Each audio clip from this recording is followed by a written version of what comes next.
I used to believe it was just me and my mom against the world. Then she took the money my dad left me and bought a house for her new family. Now she treats me like I'm an obstacle to her happiness. So I need you to picture how my mom used to call me just to tell me a random story from the grocery store. Like it mattered. Like I mattered. That was my mom for most of my life. We were not perfect, but we were close in that everyday way that feels unbreakable when you are young. If I had a bad day at work, she would be the person I texted. If she had a bad day, she would show up at my tiny apartment with takeout and act like it was a surprise, even though we both knew she was rescuing me. She would sit on my couch, kick off her shoes and say, talk like she had all the time in the world. Then she started dating this guy. I am Kayla, and I am not even going to pretend I saw the wrecking ball coming. I did not. At first it was normal. She was excited. She wore lipstick again. She played music in the kitchen. I was happy for her because after my dad died, she basically went on autopilot for years, and I thought finally she is breathing again. The guy was polite in that stiff way, like he had read a handbook called How to Be Acceptable in front of someone else's kid. He always smiled too long. He always said my name like he was practicing it. He had a daughter from his first marriage, and she was only a little older than me, which made the whole thing feel less like a new stepfamily and more like a forced group project. Her vibe was glossy, like she always knew what she was doing, always knew what to say, always knew how to be the center of a room without looking like she was trying. If that sounds bitter, it is. I am not a saint. At first, I tried. I did the dinners, the awkward small talk, the how's work conversations that felt like chewing cardboard. I tried to be normal about my mom being happy with someone who was not my dad. I told myself I was being mature. And for a minute, I thought it would settle into something workable. But then, my mom started changing in tiny, quiet ways that did not make sense until all the tiny things added up. The calls that used to be about her day turned into calls that were really updates about him and his daughter. If I said I had a rough day, she would go, "Oh, honey. Anyway, he has been so stressed at work." If I said I was sick, she would say, "You know who has been sick, her. Poor thing." If I told her I was thinking about going back to school or changing jobs, she would say, "That is nice," and then pivot to what his daughter was doing like it was breaking news. The first holiday season after he moved in, my mom did this thing that felt small to everyone else and gigantic to me. We were opening gifts in the living room, and his daughter got an expensive gift wrapped in glossy paper, the kind of gift you plan budget for. I got a generic bag with a scented candle and a pair of fuzzy socks clearly grabbed last minute from a display near the checkout. My mom said, "I thought you would like cozy stuff," and smiled like she had nailed it. I stared at the candle and had to swallow that bitter little thought like, wow, I am officially the afterthought. I remember sitting in my car after one of those calls, staring at my steering wheel, feeling this weird, hot embarrassment like I had just been dumped and did not want to admit it, because how do you even say, my mom does not really want me anymore? I was an adult with bills and a job and an entire life, and I still felt like a kid getting replaced. By the time I was 19, it was obvious my mom was not just dating him, she was orbiting him. And his daughter, she became the favorite. I kept trying anyway. Yes, I know. Do not roll your eyes at me. I tried because it was my mom, and because losing my dad already felt like a hole I would never fill. And I could not handle the idea of losing her too. So I smiled through it. I showed up, I played nice, I told myself it was temporary. I told myself once they were settled, she would remember I existed. Spoiler, she did not. The thing about my mom's new family was that it came with rules I never agreed to, and somehow I was expected to act grateful for them. The guy did not like me. Not in a we do not vibe way, but in a quiet, strategic way, like my presence was a stain he wanted to lift out of the carpet. He did not pick fights in front of my mom. He did it in the gaps. He would sigh when I walked into a room. He would forget to tell me dinner was ready. He would make these comments about space, privacy, respect, like I was a guest who had overstayed her welcome in my own childhood home. The blow-up happened on a random weeknight. I had come home late from work exhausted, and I walked into the kitchen and saw his daughter's mail on the counter. Not just a letter like a whole stack. She did not even live there full-time yet, but suddenly she had a key. And suddenly, she had packages. And suddenly there were photos of her taped to the fridge like she had been there forever. I made a comment, a dumb comment, something like, "Wow, she has really moved in fast." And that was all it took. He turned to me with this calm, icy face and said something about how the energy in the house had been tense since I was around, and how his daughter did not feel comfortable, and how adults make sacrifices for relationships. He did not yell. That would have been honest. He talked like he was giving a lecture, like he was being reasonable. And I felt my chest start to burn because I could see where it was going. I looked at my mom for backup. I waited for her to do what she used to do, which was defend me even when I was wrong. Even when she was annoyed and she just looked away. She stared at the sink like it had the answers. Then she said quietly, "Maybe it is time you think about your own place." I swear my brain went blank for a second. I heard the words, but they did not connect. Because, what do you mean my own place? I had always planned to move out. Sure, but I thought it would be on my timeline, not because I was inconvenient to her new husband. I said something like, "Are you serious?" And she shrugged like she was asking me to take out the trash. I did not handle it with grace. I snapped. I cried. I said ugly things I still remember in the shower like a highlight reel of shame. I accused her of replacing me. I called him controlling. I told his daughter she was acting like a parasite. Yes, I know, gross, but I was hurt and furious and 19 and suddenly homeless in my own head. My mom's face went hard. He smiled, and within a week I was gone. I moved into my boyfriend's apartment with my stuff in garbage bags, pretending it was romantic, pretending it was a fresh start. It was not. It was survival. And every time I lay awake at night in a room that did not feel like mine, I kept thinking, she let this happen. She let me go. She did not even fight. And the worst part, she called me 2 days later like nothing happened. Just, "Hey, did you get settled?" In that casual voice, like she had lent me a sweater, not kicked me out of her life. Living with my boyfriend was supposed to be the part where I leveled up into adulthood. You know, split rent, build a routine, stop eating cereal for dinner every night. And some of it was good. He was kind in a steady way that made me feel safe, even when I was a mess. He let me cry in his bathroom without making it about him. He just said, "I am here," and then actually stayed. My boyfriend and I started working extra hours because surprise living costs money. I picked up side shifts at a coffee shop near our apartment, and I would come home smelling like espresso and regret. And my boyfriend would be at the table with his laptop open doing overtime paperwork. We were tired in that normal, boring way. We were building something. My mom never came over. Not once. She would say, "Oh, it is such a drive," which was hilarious because she would drive farther than that to help his daughter move a lamp. I found out because she told me proud like she was collecting points. Almost 2 years after I moved in, my boyfriend proposed. Not in some movie way, but in our living room after we had spent the day running errands and arguing gently about laundry. He was nervous, which was honestly adorable. And he said, "I want you in my life forever," like he was choosing me on purpose. I said yes, obviously. I cried, obviously. I was happy. And I also felt this dumb, hopeful ache because I thought, maybe now, maybe my mom will care now, maybe this will force her to show up. I should have known better. I know. I know we were not planning some giant fancy wedding, but we also were not trying to get married in a parking lot. We wanted something normal, a small venue, decent food, a dress that did not feel like a costume, a playlist that would not make our friends cringe. We were being practical, which is the funniest thing to say right before your family lights your life on fire. My dad had left money behind, not millions, not some secret fortune, just a set amount he had saved over time, meant to help me with school and later with a wedding if I ever wanted one. He died when I was younger, and my mom had always kept the paperwork because I was a kid, and she said it was safer that way. It was set up as a designated account for my future college, a wedding, whatever I needed. And because I was a kid when my dad died, my mom's name was on it like a custodial thing. When I turned 18, I never transferred it. I trusted her. Yes, I hear you. Yes, I was naive. But I was also grieving, and I wanted to trust at least one adult in my life. I had used some of it for college expenses. The rest was supposed to be my cushion for the wedding.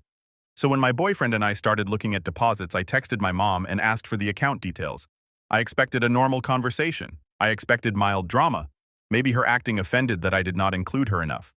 I expected her to say something about how weddings are stressful. I did not expect what I got. She replied like it was no big deal. Just, "Oh honey, I used that money. We needed it." I remember reading it twice then, 3 times, like the letters would rearrange themselves into something less horrifying. My hands went cold. I was sitting on my couch and my boyfriend was in the kitchen washing dishes, humming to himself. And I just stared at my phone like it had slapped me. I texted back, "Used it for what?" And she said, "For the down payment. It was a great opportunity for her. You will understand when you are older." Her as in his daughter, as in the girl who smirked at me like I was a stain, as in the girl my mom had been chasing like a lost friend. I stood up so fast I got dizzy, and I walked into the kitchen, and my boyfriend looked at my face and immediately shut the water off because he could tell something was wrong. I told him. I could not even keep my voice steady. I kept saying, she used it. She used it like a broken toy. He asked how much. I told him in words because apparently that is my life now. And he went pale. We called my mom. She answered like she was expecting us. And she sounded irritated like we were interrupting her evening. I asked her, why would you take money my dad left for me? And she said, I did not take it. I used it. It is still in the family. She actually said that like I should be grateful my dead dad's money went to buy someone else a house. I started yelling. My boyfriend told me to breathe. My mom told me I was being dramatic. Then she did that thing where she tries to flip the emotional script and make herself the victim. She said she was under pressure. She said her husband was worried about his daughter's future. She said I was selfish. She said you have a fiancé. You are fine. And then she hit me with, your father would have wanted us to help her. That is when I started shaking like full body shaking because my dad was not here to say anything and she was using him like a prop. I hung up. I threw my phone on the couch. I cried so hard my face hurt.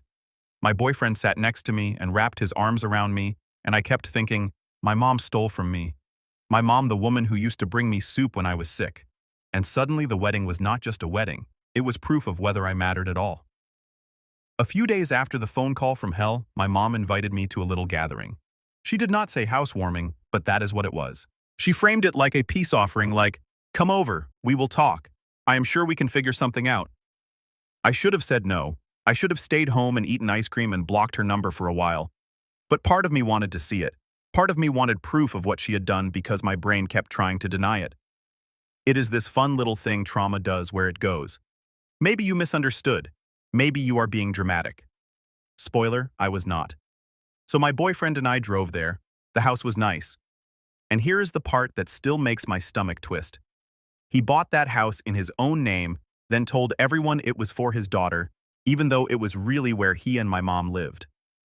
The down payment came from my dad's money. Money that was supposed to be mine. Not a mansion, not some ridiculous celebrity thing, but nice in a way that made my stomach twist because I could picture exactly what my dad's money had gone into. New paint, fresh flooring, a kitchen that did not have that sad old apartment smell. There were balloons, there were snacks on trays, there were people smiling and saying congratulations like they were not standing inside a lie. His daughter was glowing. She walked around like a tour guide showing people every room, every closet, every corner, like she had built it with her own hands. She kept throwing these looks at my mom like she was waiting for applause, and my mom kept giving it like a trained seal. When they introduced me to people, they said my first name like I was a cousin who had stopped by, not the daughter who had been pushed out. My mom pulled me aside and said, "Is not it great? She finally has something stable." I stared at her and said, "With my money." And she got that tight smile again and said, "It is not just yours, it was meant for family." Then she offered her solution. She said, "We can do something simple for your wedding. You can use the backyard at the house. We will put up lights. It will be cute." Like she was offering me a discount party package. Like it was generous. Like I should clap. I said, "So you take the money and then you offer me your backyard as a consolation prize." And my mom's husband swooped in like he had been waiting. He said something about adulthood and expectations and how kids these days want everything. He actually called me a kid. I am standing there with a job and rent and a ring on my finger, and he calls me a kid. His daughter drifted closer, pretending to listen innocently. And then she said, "Honestly, a backyard wedding is really charming. It will look great in pictures." She said it like she was doing me a favor, like she was educating me on trends. I wanted to scream. Instead, I did that thing where you laugh because you are about to cry. I said, "You are so generous," in the most sarcastic tone I have ever used in my life, and my mom shot me a look like I had slapped her. I felt my boyfriend's hand on my back steadying me because he could tell I was about to go nuclear. We left early. In the car, I stared out the window and watched houses blur by thinking about how unfair it felt that my dad was gone and she was still here spending his last gift like it was loose change. I cried quietly because if I cried loud, I knew I would start screaming, and I did not trust myself not to drive straight back and ruin the whole party. That night, my mom texted me a smiley face. A smiley face like we had had a cute little disagreement. I threw my phone on the bed and said out loud, "I hate her." And then immediately felt sick because I never thought I would say that about my mother. But I did, and I meant it. After that, my mom went into full performance mode. She started calling more, leaving these sugary voice messages like we were close again, like we were in some sitcom where the misunderstanding gets wrapped up in 20 minutes. She would say things like, "I miss you and we need to get you excited again." And every time I listened, I felt this mix of rage and embarrassment because it sounded like she missed the version of me that did not ask questions. Then she invited me back over, saying she wanted to talk woman to woman. My boyfriend came with me because he did not trust them. And honestly, neither did I. We walked into the house and it was like nothing had happened. My mom was smiling, his daughter was lounging on the couch, and my mom's husband was acting like he was doing us a favor by letting us breathe the same air. My mom sat me down and said, "I have been thinking, we need to make your wedding special, even if it is smaller." And for a second, my stupid heart jumped because I thought maybe she is going to offer something real. Maybe she is going to apologize. "Nope," she said. "What if she is your main bridesmaid? It would show everyone how blended and healthy our family is." I stared at her. I actually checked my mom's face for signs she was joking. She was not. His daughter did this little smile like she had just won something. She said, "I would love to help you. I have such good taste and I can plan everything." She said it like she was announcing she would rescue me from my own incompetence. That is when something in me snapped. Not like a dramatic movie snap, more like I felt all the years of being ignored pile up in my chest at the same time, and there was nowhere to put it. I said, "You stole from me." I said it loud. I said it in front of all of them. Because I was done pretending. My mom tried to hush me. She said, "Do not say it like that." And I said, "How should I say it? You took money my dad left for me and you used it to buy her a house, and now you want her to be my bridesmaid? Like we are all besties. Are you out of your mind?" His daughter's face went red. She stood up and said, "It was not stealing, it was an investment." And I laughed this sharp, ugly sound and said, "You are not an investment. You are my mom's obsession." My mom's husband stepped in. He got that calm lecture voice again and said I was disrespectful. And I said, "You kicked me out." He said it was for the good of the household, and I said, "No, it was for the good of your ego." Then my mom started crying, which felt almost insulting because she cried like she had been wounded, like she was the victim. And I was standing there feeling like my insides were on fire. My boyfriend tried to pull me back, whispering, "Let us go." But I was not done. I told my mom she had abandoned me. I told her she had turned into someone I did not recognize. I told her I did not care if she was embarrassed. And then his daughter said, "If you are going to act like this, you can leave." Like it was her house, her rules, her authority. I looked at my mom again. I waited. I waited for her to say, "No, this is my daughter." I waited for anything. She did not. She just stared at me with tears on her cheeks and said, "Please stop." So I stopped. I grabbed my purse, walked out, and I heard his daughter lock the door behind me. I heard it, that little click, like I was an intruder. In the car, I did not cry right away. I just sat there shaking hands on the steering wheel, staring at the street. Then I started sobbing so hard I could not breathe. My boyfriend kept saying, "It is not your fault." And I kept thinking, it kind of is because I let her do this for years. I kept hoping she would choose me. And every time she did not, I acted surprised. By the time we got home, I was exhausted in my bones. I told myself I was done. I told myself I was not going to chase her anymore. And then my mom called me the next day like nothing happened again. That is when I realized this was not going to end with a heartfelt conversation. This was going to end with something breaking. I went quiet for a while after that. No calls, no texts, no "maybe we can talk," just silence. It was not some noble boundary-setting moment. It was me protecting the last thread of sanity I had left. I muted my mom's contact. I stopped checking the family group chat I had barely been included in anyway. I focused on work on wedding planning with the money we actually had on basic survival. A week into my silence, my boyfriend came home with this weird expression like he had stepped in something gross. He set his bag down, sat next to me and said, "I got something in the mail, not email, actual mail." He pulled out an envelope with photos inside, printed photos. The picture showed a woman who looked like me kissing a guy who was not my boyfriend. It was in a parking lot. It was blurry, but clear enough to make your brain do that quick panic math. There were multiple angles. I went cold. I stared at them, and for half a second I could not even speak. Then my boyfriend said, "I do not believe it." Just like that. No yelling, no accusations. He said it like he was stating a fact. And the relief hit me so hard I had to put the photos down and hold my head because I thought I was going to throw up. We sat there and went through them slowly. The more I looked, the more it felt wrong. The lighting was off, The face angle was weird. The hair was close, but not mine. My boyfriend pointed out tiny details. He said, "Your mole is not there." We knew who did it. The envelope had a local postmark, and inside there was a little order slip from a photo print counter in the same rounded handwriting I had seen on her birthday cards. It was just enough to make my skin go cold because it meant she was planning it. Later, I discovered my mom was cheating with his daughter's boyfriend. I found out when I pretended to reconcile and grabbed her phone. There was a notification banner, a message with a heart emoji. The messages were intimate. They were about missing each other, about sneaking time, about kisses, about how risky it was. There were jokes about his daughter being clueless. There were even messages where my mom said she wished she had met him first. I took screenshots. I sent them to myself. I wiped my tracks. Then my mom called my name from the kitchen. "Do you want coffee?" I swallowed, locked the phone, handed it back, and said, "Sure." In this calm voice that did not sound like mine, I sat there sipping coffee, nodding through small talk while my brain screamed. I watched his daughter lean into her boyfriend and laugh completely unaware. I watched my mom glance at her husband and act affectionate like she was not cheating with the girl's boyfriend. I watched a whole fake family smile in a living room bought with my dad's money, and I felt this cold clarity settle in my chest. They did not just hurt me, they were rotten all the way through. His daughter then texted me. Not my mom, his daughter. She wrote, "Hey, I am doing a big birthday thing at the house. Mom said you are good at organizing. Can you help?" The audacity almost made me laugh.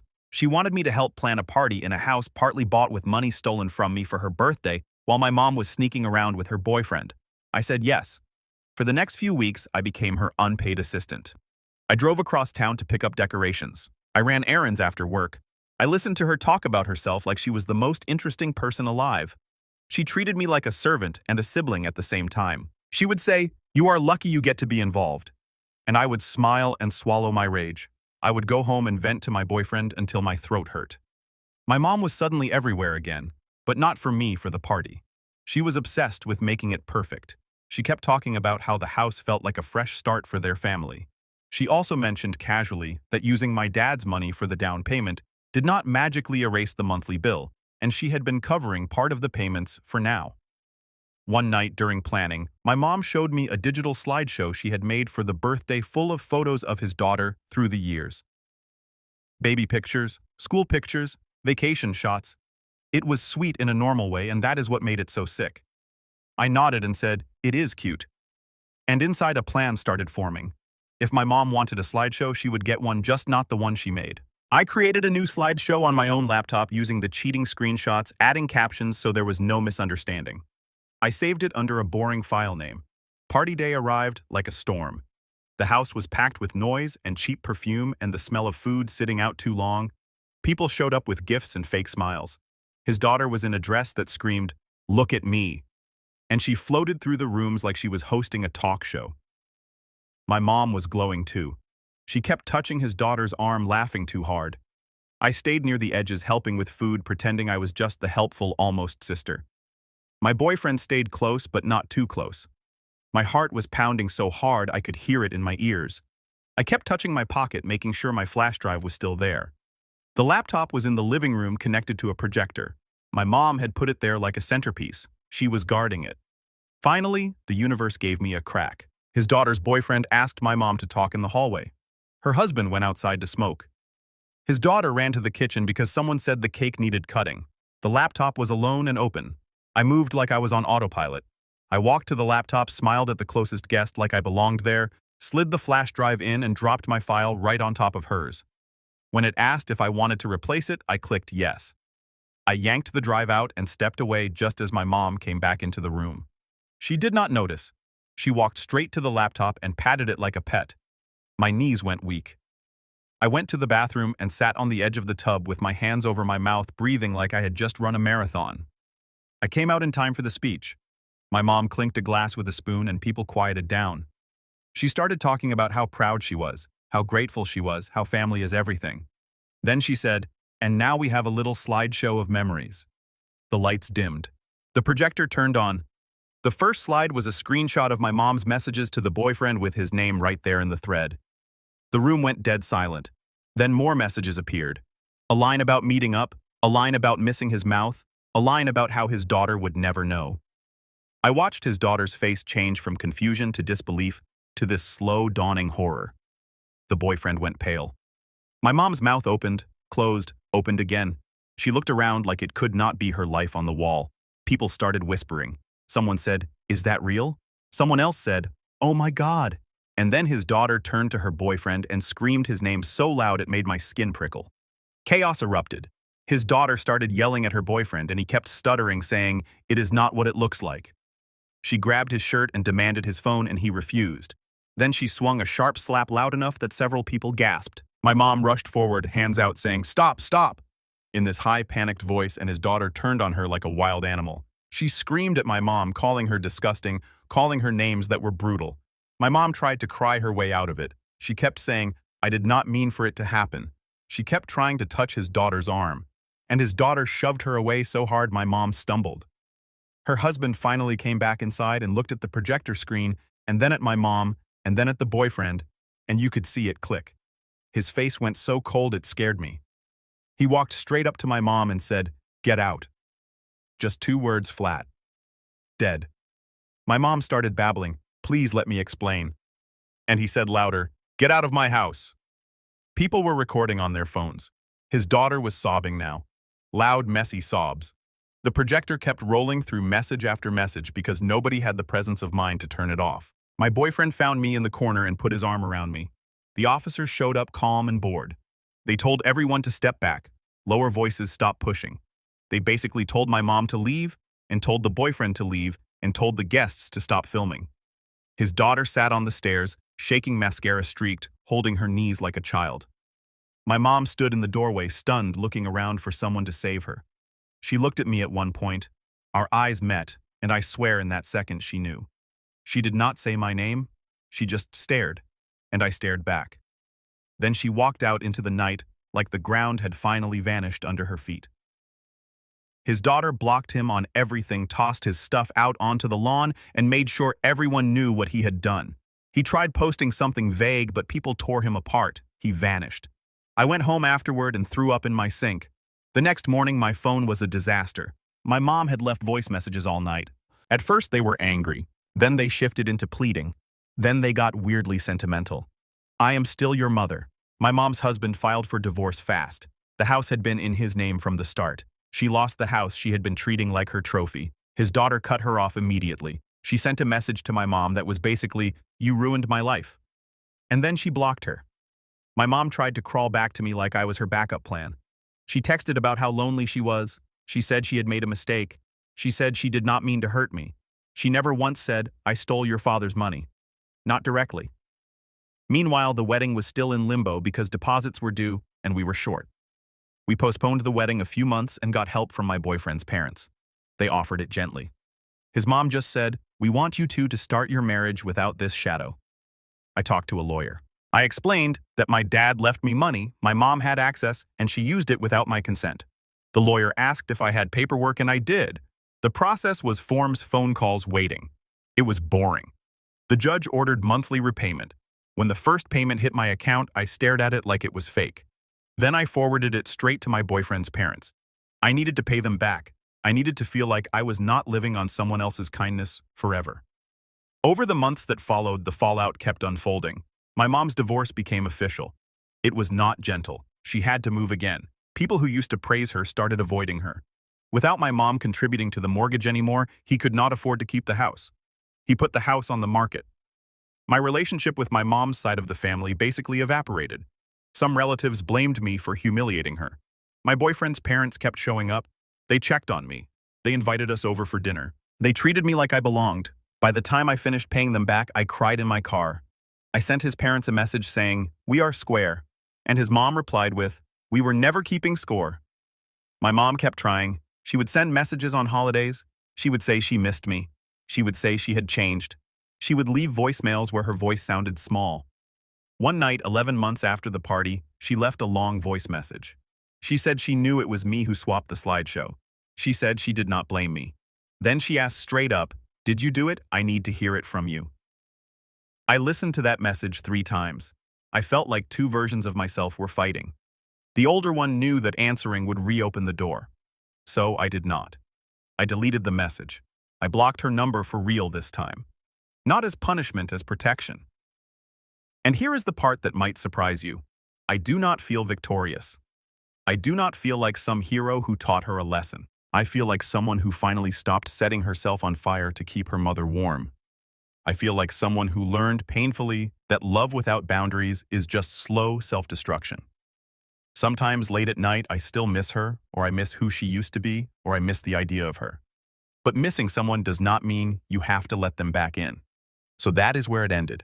Not with forgiveness, not with a reunion, just with a locked door, a quiet apartment, a marriage I fought for, and the kind of peace you earn when you finally accept that some people will never love you the way you deserve, even if they gave birth to you.